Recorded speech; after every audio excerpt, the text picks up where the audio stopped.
नमस्कार, मैं कविता जोशी आप सभी का स्वागत करती हूँ हमारे YouTube चैनल आह्वान पर। आइए सुनते हैं आज की प्रमुख राजनीतिक खबरें। राष्ट्रपति रामनाथ कोविंद ने 105वें संविधान संशोधन अधिनियम को दी मंजूरी। राज्य अब अपने यहाँ की परिस्थितियों के हिसाब से अलग से पिछड़ा वर्ग सूची तैयार कर पाएंगे।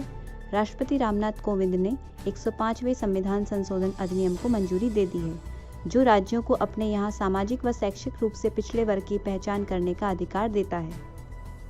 यूपी के आगामी विधानसभा चुनाव के तहत योगी सरकार में रिक्त मंत्री पदों को भरा जाएगा जल्द। दिल्ली में हुई पार्टी के केंद्रीय और राज्य के शीर्ष नेतृत्व के बीच बैठक में चुनावी तैयारियों को लेकर कई अहम फैसले लिए गए।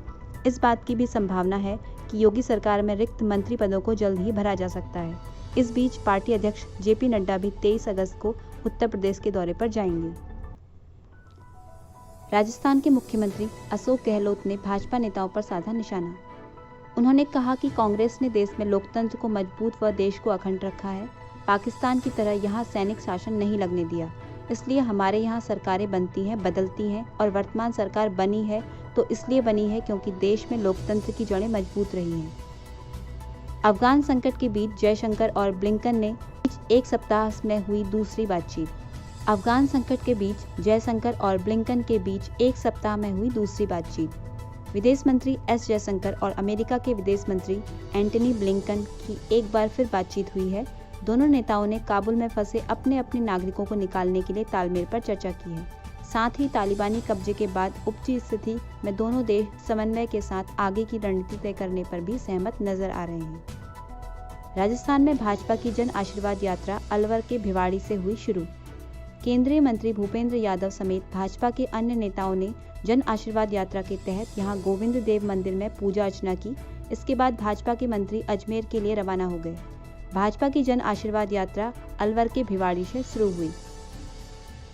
यूपी के मुख्यमंत्री योगी आदित्यनाथ ने किया मिशन शक्ति अभियान के तीसरे चरण का शुभारंभ। उत्तर प्रदेश की महिलाओं, बेटियों को स्वावलंबी और सुरक्षा के लिए उन्हें जागरूक करने के लिए मिशन शक्ति अभियान के तीसरे चरण का शुभारंभ किया गया। लखनऊ के इंदिरा गांधी प्रतिष्ठान में आयोजित कार्यक्रम में वित्त मंत्री निर्मला सीतारमण, राज्यपाल आनंदीबेन पटेल व मुख्यमंत्री योगी आदित्यनाथ सहित कई लोग मौजूद रहे। प्रधानमंत्री नरेंद्र मोदी ने देशवासियों को ओणम की बधाई दी है। उन्होंने कहा कि यह पर्व देश में सकारात्मकता, भाईचारा, सद्भाव को बढ़ावा दे। उन्होंने सभी के अच्छे स्वास्थ्य की कामना भी की। लोगों को इस त्योहार की बधाई देते हुए प्रधानमंत्री ने ट्वीट किया कि सकारात्मकता, भाईचारे व सद्भाव से जुड़े इस विशेष पर्व ओणम की सभी को शुभकामनाएं। केंद्रीय मंत्री अनुराग ठाकुर बोले, प्रधानमंत्री ने जो विश्वास उन पर जताया है उस पर खरा उतरना है। केंद्रीय सूचना, प्रसारण और युवा सेवाएं एवं खेल मंत्री अनुराग ठाकुर ने कहा कि मुख्यमंत्री, मंत्री या विधायक के पद से कुछ नहीं होता, कुछ कर दिखाने का जज्बा और जुनून होना चाहिए। उन्होंने कहा कि प्रधानमंत्री नरेंद्र मोदी की ओर से मिली जिम्मेवारी से खुश हूं।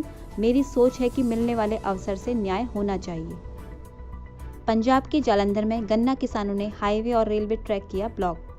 किसान राज्य सरकार से उनकी बकाया राशि का भुगतान करने की मांग कर रहे हैं।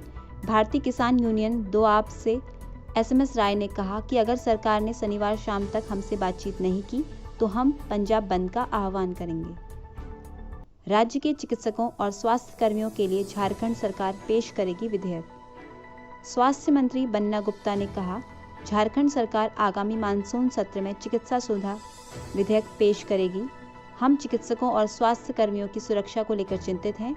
उन्होंने कोविड-19 महामारी के दौरान शानदार काम किया है। हम उन्हें एक सुरक्षित माहौल प्रदान करने के लिए प्रतिबद्ध हैं। ये थी आज की प्रमुख राजनीतिक खबरें। नमस्कार।